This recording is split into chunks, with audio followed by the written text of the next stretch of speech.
ہفتہ بیان سیرت ہی تو زندگی ہے،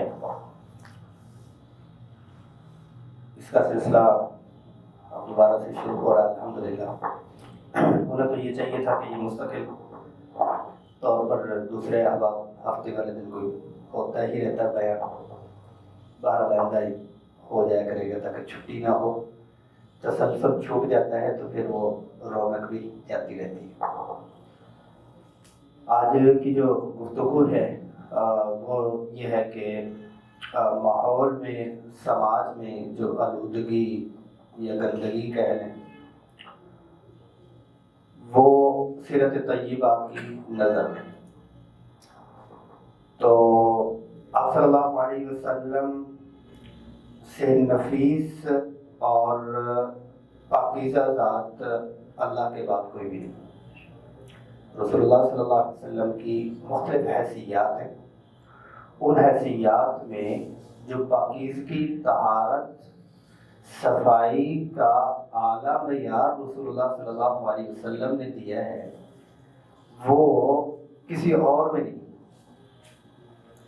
آپ صلی اللہ علیہ وسلم کا جو مسواک کے حوالے سے فرمانا کہ میری امت پہ مشقت کا خدشہ نہ ہوتا تو مسواک کو فرض کرا دیتے، دانتوں کی صفائی کے حوالے سے۔ اور رسول اللہ صلی اللہ علیہ وسلم جب کھجور تناول فرماتے،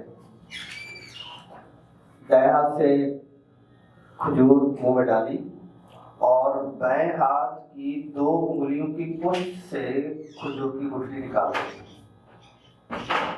مطلب ایک تو یہ ہے کہ اسی ہاتھ سے ادھر سے یوں چلو، بائیں ہاتھ سے دوسرا، بائیں کی بھی پشت، یعنی نفاست، نزاکت اور صفائی کا اتنا اعلیٰ رہن سہن۔ اور آپ صلی اللہ علیہ وسلم زمین میں، راستوں میں، طریقۃ الاذی میں یہ فرمایا، اماطۃ الاذی عن الطریق، سنت آپ صلی اللہ علیہ وسلم کی کہ راستے میں کوئی پتھر ہے، کوئی نقصان دہ چیز ہے، کوئی کانٹا ہے، اس قسم کی چیز ہے تو اس کو ہٹا دینا صدقہ ہے، کہ راستوں کی صفائی کی طرف اشارہ ہے۔ آپ صلی اللہ علیہ وسلم نے سائے دار درخت کے نیچے حاجت پوری کرنا کو منع فرمایا۔ آپ صلی اللہ علیہ وسلم نے فرمایا کہ لا یبولن احدکم فی الماء الراقد، او کما قال علیہ السلام، تو میں سے کوئی بھی پیشاب نہ کرے چلتے ہوئے پانی، رکے ہوئے پانی میں، یعنی پانی کی صفائی، وہ یغسل فیہ، پھر اس میں وہ غسل بھی کرے۔ آپ صلی اللہ علیہ وسلم نے جمعے کے مدینہ المنورہ میں ابتدائی طور پر جمعے کے غسل کو لازم قرار دے دیا تھا کہ جو آئے وہ غسل کر کے آئے۔ علماء نے اس کی تفصیل یہ لکھی ہے کہ جو مسلمان تھے وہ کھیتوں میں کام کیا کرتے تھے، مزدوری کیا کرتے تھے، وضو کر کے آ جاتے تھے، تو پسینے کی وجہ سے مسجد میں وہ ماحول بہتر نہیں رہتا تھا، تو غسل کی طرف فرمایا کہ جو بھی جمعے والے دن آئے، کیونکہ گیدرنگ زیادہ ہے، لوگ زیادہ ہو جاتے ہیں، تو صفائی کا اہتمام۔ اچھا یہ ہے کہ یہ کیونکہ مختصر گفتگو کرنی ہے، لمبی تفصیلی نہیں کرنی، تو اس میں کیا ہے، ایک پہلو تو یہ جن کی چیدہ چیدہ مثالیں میں نے آپ کو دے دی، اور انہی مثالوں کے ساتھ آپ صلی اللہ علیہ وسلم نے جو طہارت کے اوپر فضائل عطا فرمائے ہیں، وضو کے اوپر، کہ جو کوئی شخص ہر وقت باوضو رہتا ہے، پاک اور پاکیزہ، یعنی فرد کی پاکیزگی کو، اس کے اوپر کوئی ایسے جادو اور اس قسم کا جو ہمارے چکر ہوتے ہیں وہ نہیں ہوگا۔ اچھا، روزی کے لیے جو پریشان ہے وہ ہر وقت باوضو رہے تو روزی کی کمی اس کی دور ہو جائے گی، پاکیزہ ہے جسم اس کا۔ اچھا، وضو کی پاکیزگی کو آپ صلی اللہ علیہ وسلم نے دو پہلوؤں کے ساتھ جوڑا، کیونکہ انبیاء علیہ السلام کی جو محنت کا محور وہ اندر روح اور دل ہے، روح اور دل کے ساتھ اس کا جو ڈھانچہ اور برتن ہے وہ بھی ہے۔ غیر اقوام نے اس ڈھانچے اور برتن کو خوبصورت بنایا، اندر سے کھوکھلے ہیں، غمگین ہیں۔ اچھا، ہم لوگوں نے ایک نظر میں اندر تو اللہ ہی جانتا ہے کہہ دیا کہ اندر ہمارا خوبصورت ہے، ایمانی ہے، مگر اس ڈھانچے اور اس ڈھانچے کے ساتھ کے انوائرمنٹ کو، ماحول کو ہم نے اتنی توجہ شاید نہیں دی۔ وضو فرمایا تو وضو میں طہارت کس کی ہے؟ ہاتھ کی، چہرے کی اور پاؤں کی۔ اس پر آپ صلی اللہ علیہ وسلم نے فرما بھی دیا کہ میری امت قیامت والے دن پہچانی جائے گی اپنے وضو والے اعضاء کی روشنی کی بنیاد پہ۔ لیکن ساتھ ہی میں ایک دعا جو وضو کے درمیان بھی پڑھتے ہیں، بعد میں بھی پڑھتے ہیں، اس کے آخری جو لفظ ہے اللہم اجعلنی من التوابین واجعلنی من المتطہرین، ایک عمل کیا جا رہا ہے، یعنی سبق کو اختیار کیا جا رہا ہے۔ اگر کوئی بندہ جاگے اور گھر میں چارپائی پہ بیٹھا دعا کر رہے کہ اللہ مجھے پاکیزہ بنا دے، یا اللہ مجھے پاکیزہ بنا دے، مجھے صاف ستھرا کر دے، اور وہ وضو کی طرف جائے گا، سبب اختیار کر کے اللہ سے مانگنا۔ دوسرا کیا کہ اشہد ان لا الہ الا اللہ واشہد ان محمد عبدہ ورسولہ، جو انگلی اٹھا کے دعا کرنی ہے، جسم کو پاکیزہ بنایا پانی کے ساتھ، روح کو پاکیزہ بنایا کس کے ساتھ؟ دوسرے کلمے کی تلاوت کے ساتھ۔ اب اللہ کے سامنے بندہ کھڑا ہے، اس کی روح بھی پاکیزہ ہے، اس کا جسم بھی پاکیزہ ہے، اور جیسے اس چیز کی صفائی کی ضرورت ہے کہ ہمارا رہن سہن جہاں ہم رہ رہے ہیں وہ، اور مسجدوں کو تو آپ صلی اللہ علیہ وسلم نے ویسے ہی آلودگی سے بچانے کے لیے کیا فرمایا کہ آپ میں سے اگر کوئی پیاز، لہسن، اس قسم کی چیز جو دوسروں کے ایذا کا سبب بنتی ہے، اس کو کھا کے مسجد میں نہ ہو۔ اس میں آج کل کے وہ سگریٹ، یہ وہ سارا کچھ اسی میں آ جاتا ہے۔ اور خوشبو کا اہتمام فرمایا اور راحت کا اہتمام فرمایا۔ اچھا، یہ چند مثالیں تو ہو گئی۔ دوسری مثالیں اس کے ساتھ یہ ہے کہ پاکیزگی، صفائی صرف جسم، ماحول، ملک، چار دیواری کا نام نہیں۔ ضروری ضرور ہے، اس کا مطلب ہم صرف کہے کہ اس کو اتنا پیچھے چھوڑ جاتے ہیں کہ بھئی اس کی ضرورت نہیں تو کرو ہی نہیں، صرف نہیں ہے، اس کے ساتھ ہے، اس کے ساتھ ہے۔ اس کے ساتھ کیا ہے؟ جو ماحول کی پاکیزگی ہے وہ کیا ہے؟ گناہوں سے بچنے سے۔ ماحول کی پاکیزگی، گناہوں سے بچنا۔ فضا جیسے دھواں لگایا، آگ لگائی، اس سے دھواں اٹھا، فضا ساری کے ساری گدلی ہو گئی۔ وہ جو نظر آنے والی فضا ہے وہ گدلی ہوئی ہے، نہ نظر آنے والی فضا بھی گناہوں سے گدلی ہو جاتی ہے، غیبت سے گدلی ہو جاتی ہے، چغلی سے گندی ہو جاتی ہے، کسی دوسرے کو حقیر اور ذلیل سمجھنے سے ہو جاتی ہے۔ اللہ نے علم دیا، مال دیا، سمجھداری دی، کاروبار دیا اور تعلقات دیے تو بہت مبارک، ہوشیاری اور عقل مندی دی، بہت مبارک، لیکن اس کا مطلب یہ تو نہیں ہے کہ دوسروں کو جو ہے وہ الو ہی سمجھنا شروع کر دیں۔ آپ ہوشیار ہیں، ڈبل ہوشیار ہو جائیں، 10 گنا زیادہ ہو جائیں، لیکن اس کا مطلب یہ تو نہیں ہے کہ دوسروں کو آپ جو ہے وہ انسان ہی نہ سمجھیں، کہ اس سے آلودگی ہے۔ دوسروں کا الٹا نام لے لینا اور کیا ہے کہ حقیر سمجھنا، خاندانوں اور رشتوں میں ہر وقت آگ اور چنگھاڑی کا کام کرنا، ان تمام چیزوں سے کیا ہے کہ ہمارا ماحول آلودہ ہو جاتا ہے. اس کے لیے کیا ہے، اس کے لیے اپنے آپ کو دیکھنا اور سنت زندگی کو دیکھنا. تو رسول اللہ صلی اللہ علیہ وسلم جسم، اس کی بہت ساری تفصیل اور جگہ جہاں پہ رہ رہے ہیں اور ماحول وہ اور کھانا پینا، وہ ساری چیزوں کی پاکیزگی میں، نفاست میں کمال درجے کی مثالیں خود سے پیش فرمائیں. کھانا کھانے سے پہلے ہاتھ نہیں دھلوائے، کھانا کھانے کے بعد جو ہے وضو اور مسواک کا اہتمام اور دانتوں کی صفائی کا اہتمام، اور جس کسی کے اوپر اس کی نعمت کا اثر دیکھا اس کی حوصلہ افزائی. ایک صحابی رضی اللہ عنہ کے بارے میں آتا ہے، نام مجھے ذہن میں نہیں رہا ابھی کیونکہ وہ ابھی یاد آیا، تو مانگنے کی پوزیشن میں آ گئے، مجھے کچھ دے دیں، گھر میں کیا ہے، جس کو آپ صلی اللہ علیہ وسلم نے کلہاڑی کا دستہ خود ڈال کے دیا تھا. وَلَا أَرَيَنَّكَ خَمْسَةَ عَشَرَ يَوْمًا هَاهُنَا، تاکید کے ساتھ فرمایا 15 دن یہاں نہ دیکھوں آپ کو.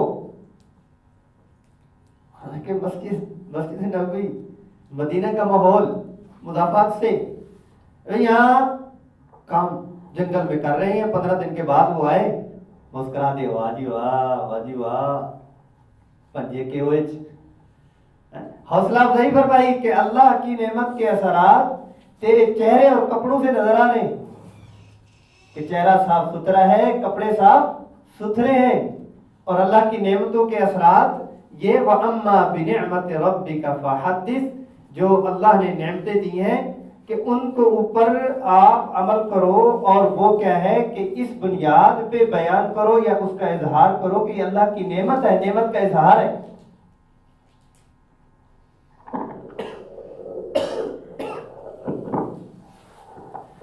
تو آج کی جو گفتگو ہے اس کو میں مختصر کرتا ہوں تاکہ عمل ہمارا پورا ہو جائے. تفصیلی ویسے تو ہم گھنٹہ گھنٹہ بات کرتے ہی ہیں، تو کھانسی نے علامت دے دی ہے کہ بس اتنا ہی کافی ہے، کہ 10-15 منٹ ہی کافی ہے. جتنی بات کی ہے اس کو میں دوبارہ سے اس کا خلاصہ بیان کر دیتا ہوں. خلاصہ یہ ہے کہ آپ صلی اللہ علیہ وسلم، جیسے میں نے من التوابین و یحب المتطہرین وہ، اور الطہور شطر الایمان کہ صفائی ستھرائی ایمان کا حصہ ہے.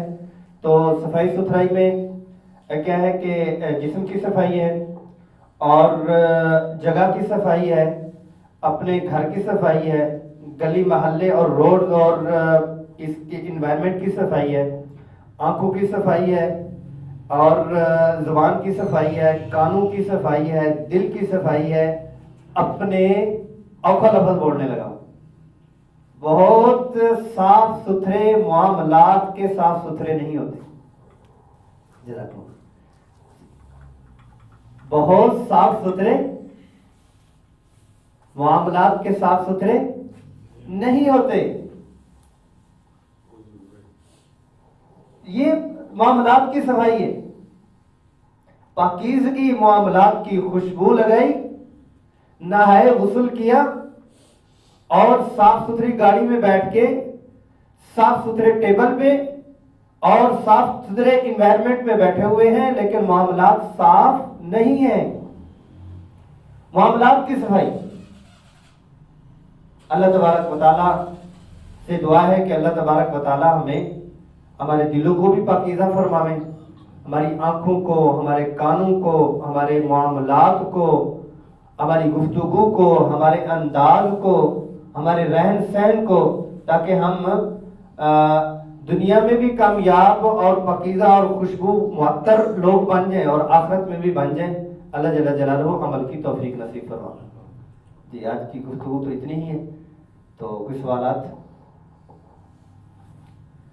آپ نے فرمایا کہ وضو کے بعد کلمہ پڑھنا، ایسے اشارہ بھی کرنا ہے. جی آتا ہے، جس میں آتا ہے اشارہ آتا ہے. جو وضو سے مجھے یاد آ گیا، میں اس وقت آپ کو 1-2 حدیثیں سنانی تھی، ابھی سنا دیتا ہوں. جزاکم اللہ خیر. وضو کی بات ابھی یہ سردیاں بھی ہیں نا، تو ویسے بھی تو سردیاں میں آپ جو ہے ایک وضو سے کئی نمازیں پڑھتے ہیں.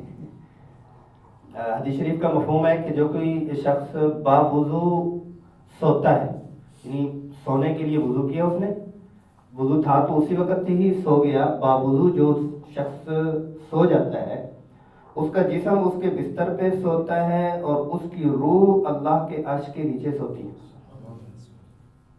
صحیح حدیث ہے. دوسری حدیث وہ یہ ہے کہ جو کوئی شخص با وضو سو جائے اور پھر رات کو اس کو جاگے کسی بھی وجہ سے ہے، تو وہ اس وقت اللہ سے جو بھی دعا مانگے گا اللہ تعالیٰ اس کی دعا کو قبول فرمائے گا.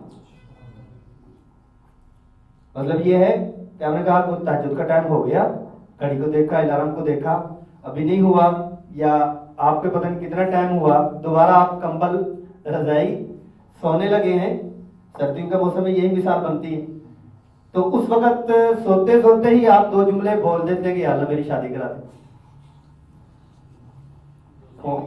جی دوسری شادی کی بھی مانگ. جی جی بالکل مانگ سکتے ہیں، دعا کی بات کی ہے میں. تو یہ عبد الرحمان بھائی بیٹھے تھے اس کی یہ مثال دی. تو آپ جو ہے وہ اپنی خیریت، مطلب اس میں قبولیت کا یہ ہے کہ یہ نیند کی ایک ہوش میں آیا ہے تو اس کی توجہ اللہ کی طرف گئی ہے، اس توجہ پہ انعام مل رہا ہے، اس توجہ پہ انعام مل رہا ہے.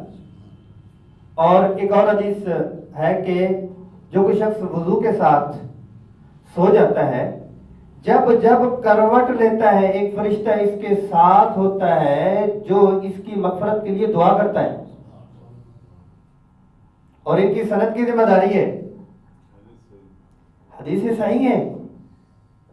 تو طہارت سے اس وقت میں نے وضو جب بات کی ہے سنانی تھی تو آپ کے سوال پہ مجھے یاد آیا، تو اس پہ بھی ہم عمل شروع کر دیں.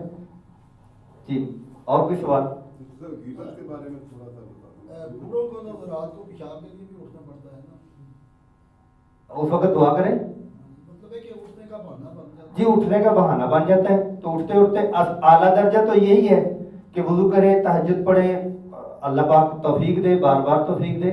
ورنہ یہ ہے کہ جاگے ہیں کسی بھی وجہ سے، جاگے ہیں چلتے چلتے، ڈرائیور حضرات ہیں کاموں میں، یہ لمحوں میں کام کرنے والے ہیں، ڈائٹ لگانے والے ہیں، یہ چوکیداری کرنے والے ہیں، مطلب رات کے وقت میں ان کے پاس کمائی کا بڑا آلہ ہے، باوضو ہی رہنا ہے نا، اور تو کوئی اتنا بوجھ یا کوئی وزن کہ بیگ تو انہوں نے اٹھایا ہوا نہیں ہے، پاکیزہ بھی ہیں، ثواب بھی ہے اور طہارت میں بھی رہ رہے. جی جی آپ فرمائیں. غیبت کے بارے میں تھوڑا سا. غیبت کے بارے میں یہ ہے کہ آپ اپنے بھائی کا تذکرہ غیر موجودگی میں ایسا تذکرہ کرتے ہیں کہ جو اس کی موجودگی میں کریں تو اس کو ناگوار گزرے، اس کے ہوتے ہوئے آپ کریں اور اس کے چہرے کے اوپر جو ہے وہ ناگواری کے آثار ہوئے ہیں کہ اس کو یہ بات کرنی نہیں چاہیے تھی، تو اس کی غیر موجودگی میں بھی وہ تذکرہ نہیں کرنا چاہیے. اچھا اگلی بات یہ ہے کہ اگر غیبت کے جیسے اس کے اوپر سزا بھی بہت سخت ہے، پکڑ بھی بہت شدید ہے. اشد من الزنا فرمایا، اس میں کیا ہے، اس کی بھی وجوہات ہیں. اشد من الزنا کیونکہ زنا کو گناہ سمجھتا اور اس کو گناہ نہیں سمجھتا. دوسری بات یہ ہے کہ اگر غیبت میں دوسرے بھائی کو پتہ چل گیا اور رشتہ دار کو، میں بھائی کی مثال کی بجائے ابھی مثالیں وہ دینے لگے، پھپھو کو، خالہ کو، تایا کو، چچا کو، کزن کو، یہی تو دنیا ہے، اسی کے ساتھ تو پھٹے ہیں. پتہ چل جائے کہ اس نے غیبت کی ہے، جب تک اس سے معافی نہیں مانگے گا تب تک اللہ کی طرف سے بھی معاف نہیں ہوگا. اچھا یہاں ایک سوال پیدا ہوتا ہے. مثال کے طور پر ایک آدمی آتا ہے میرے پاس آتا ہے، اس نے میرے کسی رشتے دار کے یہاں رشتہ طے کرنا ہے. جی جی وہ پوچھتا ہے کہ ہاں بھی اس کے میں نے رشتہ طے کرنا ہے، اس کے بارے میں آپ مجھے اپنی اچھے ہیں برے ہیں، معاملات میں کیسے ہیں، ان کا کریکٹر کیسا ہے.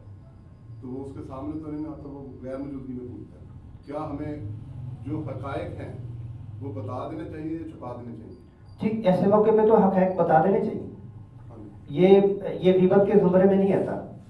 یہ غیبت میں نہیں، غیبت ہوتی ہے دوسرے کو نیچا دکھانے کے لیے اور ذلیل کرنے کے لیے کسی کا تذکرہ کرنا.